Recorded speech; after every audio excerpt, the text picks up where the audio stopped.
वृक्षतोड थांबवण्यासाठी साहित्य कणा फाउंडेशनचे वृक्ष संवर्धन संमेलन. कुंभमेळा आयोजनासाठी तपोवनातील झाडांची कत्तल होणार आहे म्हणून त्याचा विरोध करण्यासाठी नाशिकमधील पर्यावरणप्रेमी सामाजिक संस्था, साहित्यिक रस्त्यावर उतरलेले असून तपोवनात या झाडांचा आवाज बनून वृक्षप्रेमी सरसावले आहेत. नाशिकच्या साहित्य कणा फाउंडेशन या संस्थेने वृक्ष संवर्धन कवी संमेलन आयोजित केले होते. संस्थेचे अध्यक्ष संजय गोराडे, सचिव विलास पंचभाई यांनी या संमेलनाचे आयोजन केले होते. या संमेलनात 50 पेक्षा जास्त कवींनी आपल्या कवितांचे सादरीकरण केले. स्नेहल देव आपल्या अध्यक्ष भाषणात म्हणाल्या, करू वृक्षांचे संगोपन, समृद्ध ठेवू पर्यावरण. साहित्यिकांना फाउंडेशन करत असलेला वृक्ष संवर्धनसाठी अत्यंत स्तुत्य उपक्रम आहे. याला संपूर्ण नाशिककर साहित्यिकांचा पाठिंबा आहे असे त्यांनी नमूद केले.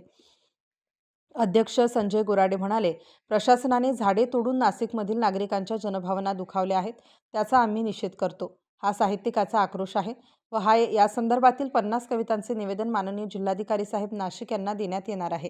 या संमेलनास माजी आमदार वसंतराव गीते यांनी भेट दिली. राजेश्वर शेळके यांनी झाड ऐकले ऐकले पडे घावावर घाव, लाकडाचा दांडा येई लाकडाच्या मुळावर, कवी रविकांत शार्दूल, सूत्रसंचालन आशा गोवर्धने यांनी केले. स्टार न्यूजसाठी तपोवनातून सुभाष उमरकर, सामनगाव, नाशिक.